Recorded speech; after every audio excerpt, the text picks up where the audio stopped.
Hey, welcome to Tuesday. Just a second here. There we go.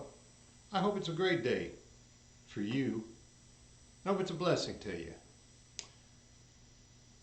I was thinking about how we see ourselves sometimes.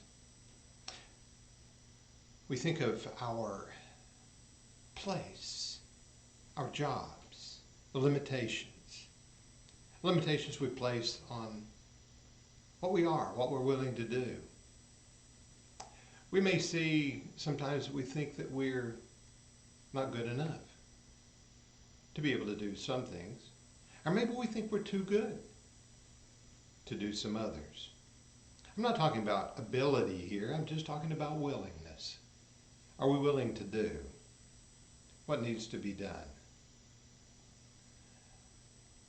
Sometimes it's important to see that we all, as they say, put our pants on one leg at a time.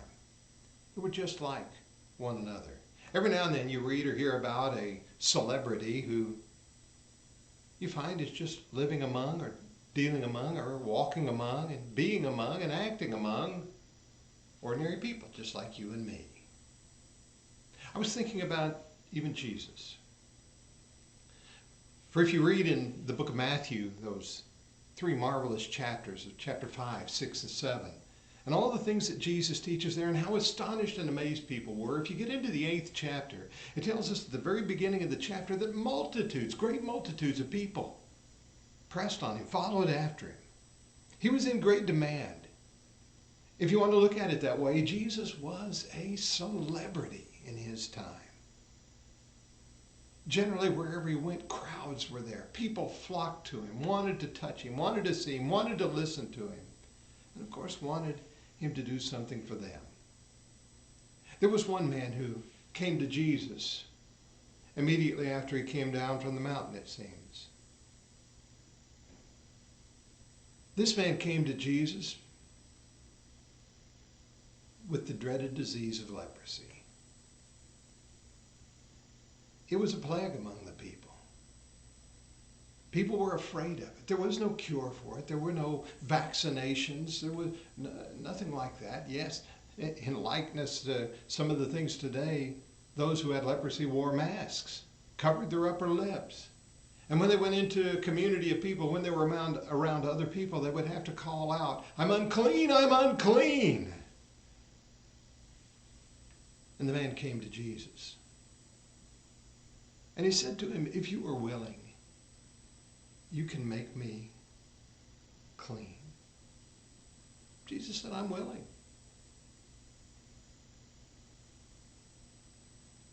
But more than that, in the simple little phrase, and this is what I want you to notice, the miracle is marvelous that he heals the man. But it says he reached out and touched him. Friends, sometimes it's the smallest of tasks, the smallest of jobs, the thing that may not be noticed in the large scheme of things, but that small thing. The arm around a shoulder, the reaching down and picking up for someone, the kindness of a door opened to allow someone else into traffic ahead of you, whatever it might be. The smallest of tasks in the midst of a busy life, in the midst of all the turmoil that was going on for Jesus in his ministry and the thousands of people who came after him day after day. And there he does what many would not have done. And he reached out and touched that leper.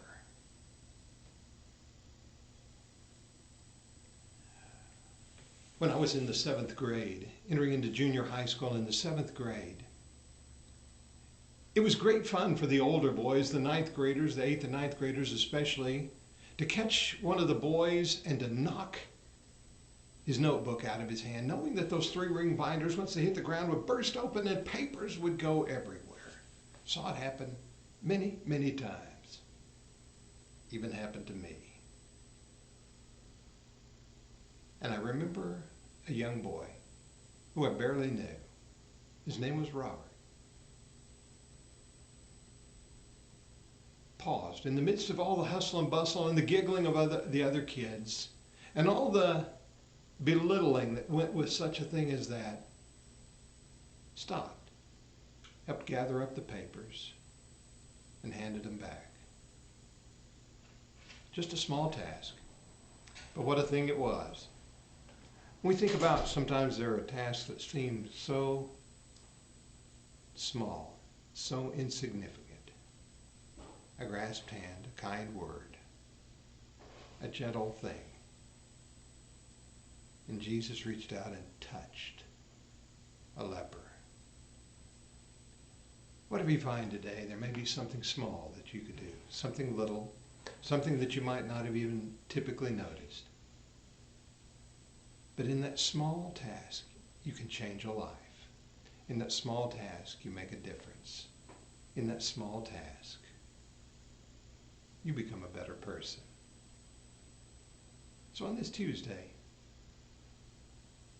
maybe we even look for the little thing and do the very small thing or the great one, but don't disregard even the smallest thing. That figurative leper you touch, it may change his or her life. And who knows who else might be watching. Hey, thanks for being with me today. We'll have more to share down the road. Thanks for coming in and sharing this moment with me. And for those of you who are part of the Southern Ridge congregation, sent out an email a little while ago. And if you're still listening, then be reminded we have quite a few people who are dealing with some very serious things in their lives. Bob and Deborah Blue are worried about their son and the surgery that he is having tomorrow.